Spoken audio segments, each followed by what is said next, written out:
Alright, so some of you guys may know, if you follow me on Instagram, I put up a story a few days ago and I just said to ask me any questions you wanted to know, whether it was travel, music related, and pretty much just put a little thing up on my story.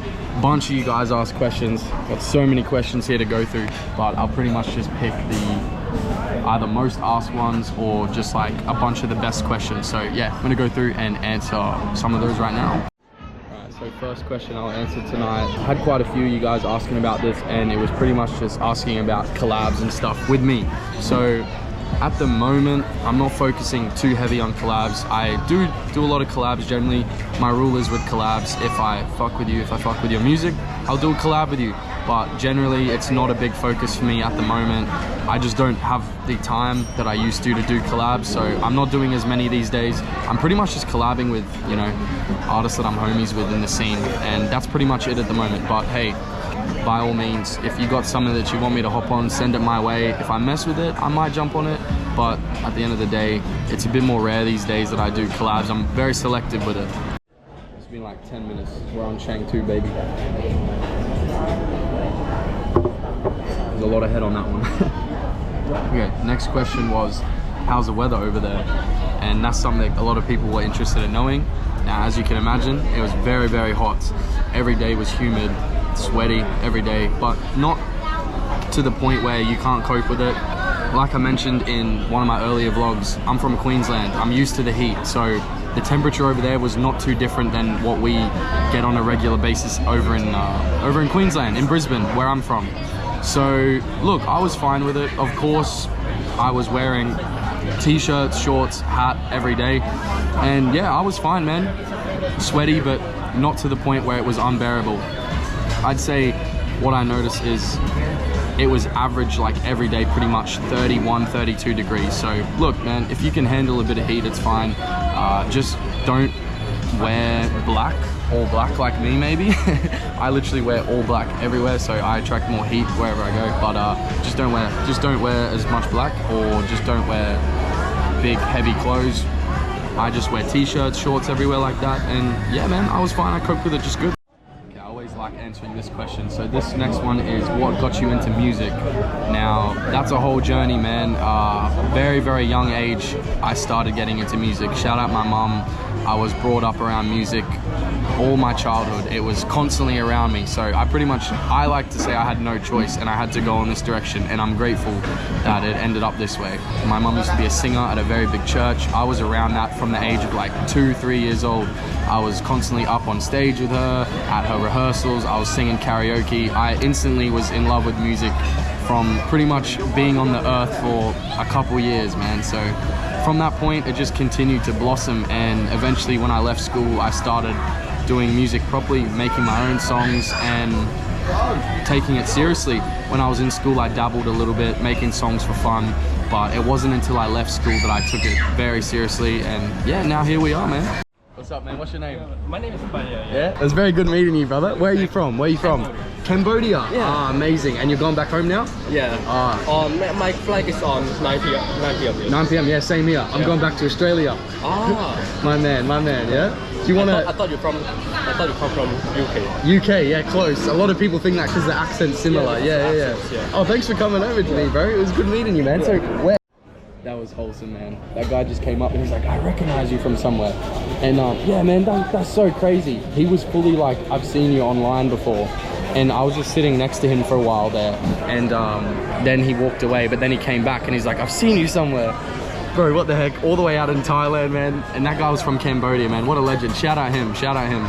Okay, now this one here is a travel related question. And the question is, next country you're going to. Now. I'm glad I got asked this, because I've been thinking about this, man. Being here in Thailand, I'm like, you know, I got an itch to travel. Since the start of this year, I got an itch to travel, and I already know where I'm going next.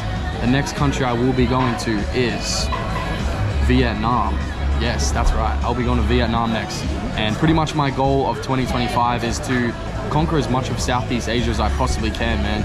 I really wanted to do as many of these countries, visit as many of these countries, experience these countries, as many as I possibly can this year. So that's my goal. So far we've done Japan, we've now done Thailand. The next on my list is Vietnam, and that will be happening next, mark my words. So that's what's happening.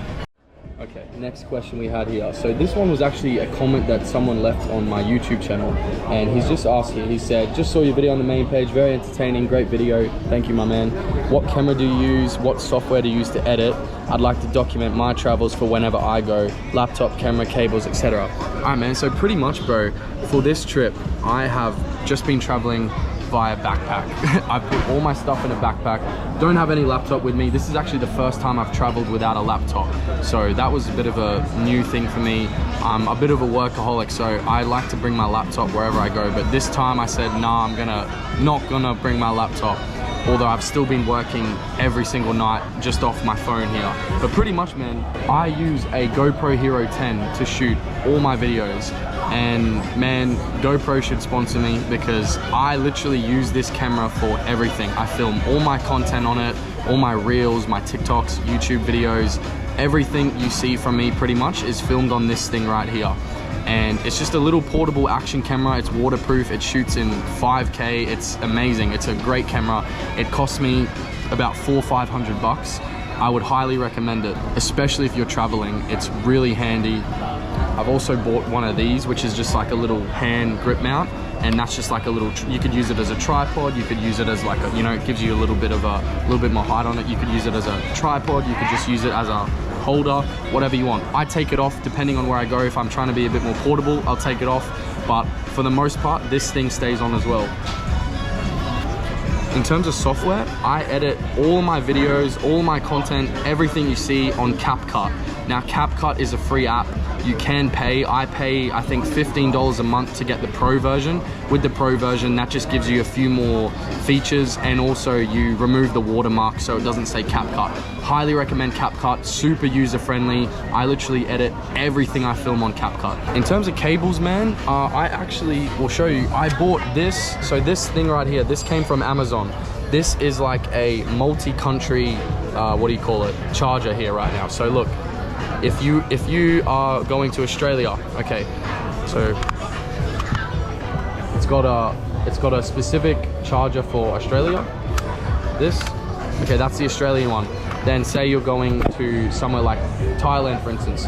I've been using this one. So it's got 4 different options there. It works for pretty much everything. This is the Thailand one, and literally it just goes in like that. It's adaptable to their port, to their charging points here, and then you can just plug your normal charger, which this is the normal Australian one that we use. This just goes straight in here, and this can charge up to like 6 things at once. I highly recommend getting one of those. You can get them off Amazon, and then after that, that's pretty much it. I have a portable charger as well that I also got off Amazon. I'll quickly show you that.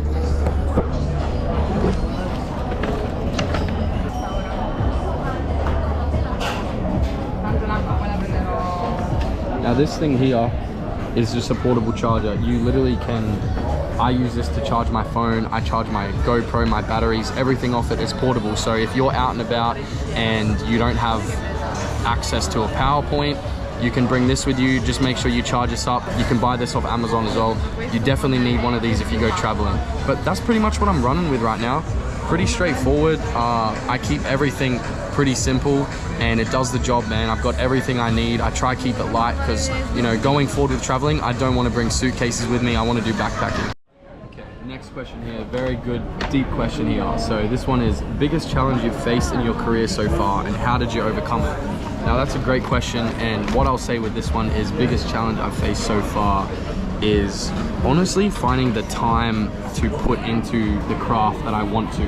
Now, I came from working a full-time corporate job, having very minimal time to work on what I was passionate about and what I wanted to make my real job.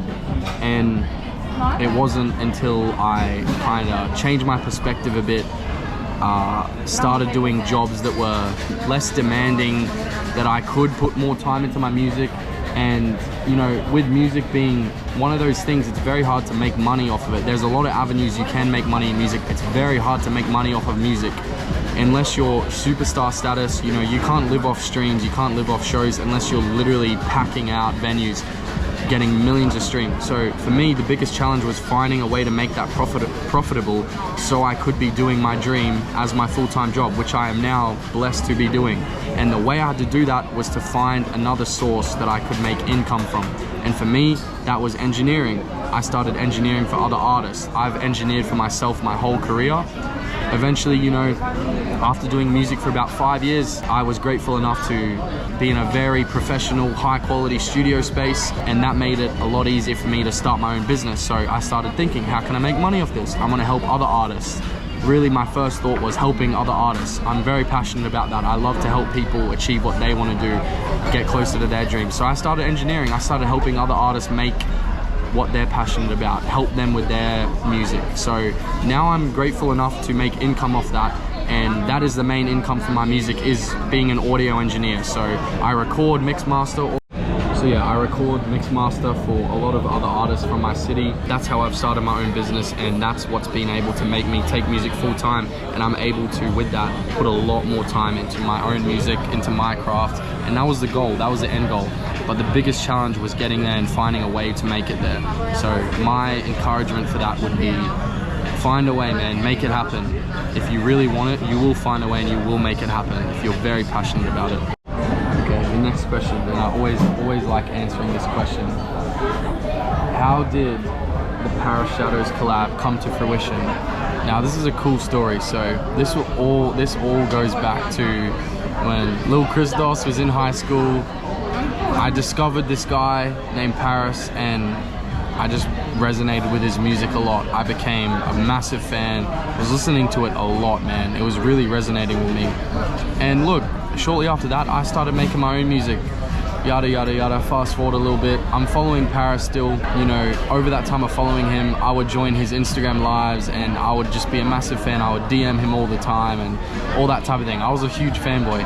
And eventually, after some time had passed, and you know, I'd started my own music career, and I knew I'd had contact with him via DM, I just thought to myself, thank you so much. Thank you. That's Chang 3, baby. Someone's got to stop us. But no, I thought to myself, I was like, why have I not sent this guy my music? You know, he's a big inspiration and someone I've been a fan of. I should seek his input, seek his opinion on my music. So yeah, one day randomly I just DM'd him. I sent him one of my songs and I was like, hey bro, you know, I've been following you for a minute now. I make my own music as well, would love to know what you think. Anyway, he checks it out.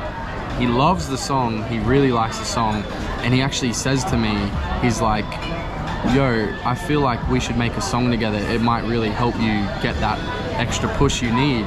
And because honestly, I was just sending him the song to, you know, seek the feedback, seek the opinion, see what an awesome artist like him thinks of my stuff. And the fact that he said that, I was like blown away. I was like, no way, he wants to make a song with me? Like, what? So anyway, fast forward a little bit. As soon as he said that, boom, I'm locked in, I'm ready. I go to the studio that weekend and I record, still to this day, what I think is one of my favorite, one of my best songs. And I went into the studio that night knowing that I was making this song to send to Paris. So I put my all into that, man. I put everything into that song, and I sent it over to him. He loved it. A little bit of time passed. He laid down a verse. He sent it back to me, and I was like, there's no way. I've literally got a song with an artist I've been supporting since I was in school, before I even made music properly myself, and now I have a song with him. And that was a full circle moment for me, man. It was really motivating. It was inspiring for me. It made me feel like I was on the right track, and that's my biggest song to date now. Shout out Paris for, you know, believing in me and messing with my music and collabing with me, bro. And I'm so grateful for that whole opportunity. Like, that was insane. I still think about it today, and I can just, like, all I can do is smile about that. Like, that probably is still the song that I hold closest to my heart. Like, that song, the meaning behind that song, the message, and the fact that one of my favorite artists is literally on the song with me is just, it's mind-blowing, man. So yeah, it's crazy. And I guess what I'll tie into that question as well, which is another question, was my musical inspirations, and I'll start with there since I was on the topic of musical inspirations, Paris, collabing, all that. But major music inspirations for me, there's two very different paths of music that I'm inspired from. You know, I'm inspired from the alternative rock, the punk era of music, the 80s, the 90s music. You know, I absolutely love Nirvana. Nirvana's my favorite band of all time. Pearl Jam, Red Hot Chili Peppers, UB40, Blink-182 massively inspired my music, the punk and the rock sound. And then on the other hand, what really sparked the love and wanting to create my own music was hip-hop. I love hip-hop. Hip-hop is like, I hold that genre close to me forever, and the artists that inspired me in that genre are XXXTentacion, Lil Peep, Juice WRLD, like the emo rappers who started that whole era, man. And for me, I feel like my music, I've just meshed those two eras and those styles together to make my own sound, and that's what's inspired me. I take inspiration from both lanes and I put it into my own little concoction and make my own sound. So that's what's inspired me. All right, next question here.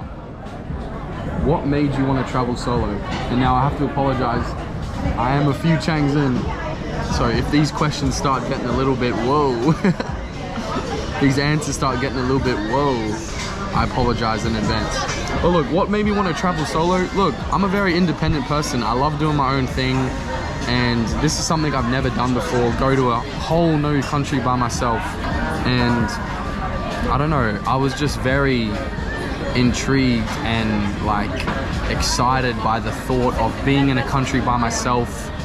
You know, I think solo traveling is a whole new experience. I feel like everybody should experience that. It opens up a new level of confidence for you. It really just makes you rely on yourself a lot. It makes you trust in yourself. It makes you have a confidence that you wouldn't normally have, you know, in your own country. You're out in a new world essentially, man. And you know, solo traveling, you don't have to rely on anybody. You can do whatever you want. It's all dependent on you. You know, what activities you do, where you go, it's fully on you. You don't have to rely on others. Oh, they want to do this, they want to do that, or they're slowing me down, or this. You literally, it's just you, man. You're in a whole new country. I feel like you make a lot more friends because you're out there on your own, just looking. I met so many cool people on this trip, and I feel like I wouldn't have had the same experience if I did go over to Thailand with a group of people or something like that. So solo traveling is just a whole different experience, man. I feel like the main thing you get out of solo traveling is confidence. Like, one thing I have to say about myself, over this trip, I have not been late for one thing. I've got to everything on time. I haven't missed any flights, any travel, ferries, boats, any activities. I've managed to get to everything on time, which I even am kind of in disbelief with myself, because, you know, when I'm back at home, I struggle to get to things on time. You know, I'm late to things, and that's just because it's not my best strength, time management. But over here, because I'm purely dependent on myself, I'm in a whole nother country, I feel like it's kicked me up the ass a little bit more to be like, yo, you need to, like, you know, be on the ball with this stuff. So this has really helped me a lot. And yeah, like I said, man, I'm pretty surprised by that. Like, I'm impressed with myself by that, and I have to commend myself for that, because it's something that it's not my strong suit whatsoever, time management, and you know, I've never been good at it. But over here, I've been really punctual with things, and I haven't had any issues with missing out on things because of being late, which normally back at home, I have a lot of problems with being late. So yeah, man, I feel like this has helped me a lot, more than just seeing new places. It's actually helped me as a person. Yeah, it's done a lot for me, so I'm very grateful that I've been able to do this experience. Okay, I like this question. Thailand or Japan? Now, this is a very difficult question, because now that I've experienced both countries, I feel like in their full. I feel like I had the full Japan experience and I had the full Thailand experience. They're very different countries, man. Very, very different. I feel like you can't compare them whatsoever. I went to Japan, I did completely different things than I did over here in Thailand. You know, Japan, I feel like as a country, it's so different to Thailand, and it's hard for me to describe because I'm still fresh off this Thailand trip. I have to really go and like sink it all in and like let it all sink in, but such a vast difference between the two countries. Japan, The culture over there is just, it's something I've never experienced before. Exact same with Thailand, something I've never experienced before. So they're alike in that way. Japan and Thailand, very different things, very different experiences. You know, in Japan, I was jumping from city to city, doing a lot of city looking, looking at a lot of sightseeing, a lot of activities. I went to the snow in Japan. Over in Thailand, it's been a lot more like of a beach vibe. I've gone to so many beautiful islands, I've gone to beaches. So the main difference for that is, you know, Japan to Thailand, the difference between those two is Thailand, I feel like I've gone to a lot of different islands, I've gone to beaches, I've been in the water a lot. In Japan, I didn't do any of that, but then I went to the snow, so that's the vast difference, if you know what I mean. Very different. Both countries are very different. I feel like you go to both countries for different reasons. I can't say one is better than the other. It's so hard for me because genuinely, and I mean this, after going to both countries, I would consider both of those countries some of the best countries and countries that I would 100% go back to for a regular travel location, experience, whatever you want to do. I would 100% go back to both countries.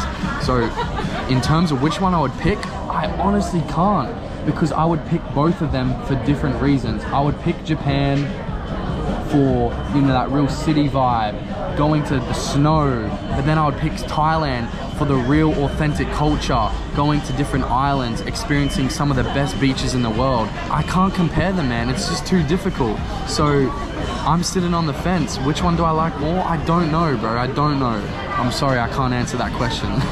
Okay, next question here. A lot of these are mainly travel now. So the question was, have you seen monkeys? Unfortunately, no. I attempted to see monkeys 2 times. I went to 2 different locations. I went to Monkey Island and then I went to the Monkey Trail. So I went to the Monkey Island when, well, I was meant to go to the Monkey Island while I was in Fifi, but the captain of the tour I was on said the tide was too low, so there would be no monkeys. So we skipped that place. Then yesterday, I actually went to the Monkey Trail. I saw no monkeys. I made 2 solid attempts. I didn't see them. I'm very sad about that. I was really looking forward to seeing some monkeys, but I didn't. And I was hoping to show you guys a video when I answered this question of me just chilling with some monkeys, but no, I didn't see them. That's gonna have to be something that I see and experience the next time I'm in Thailand. All right guys, boarding is in 5 minutes and I still wanna get a pad kapao. Am I pushing it? I've gotta finish this first.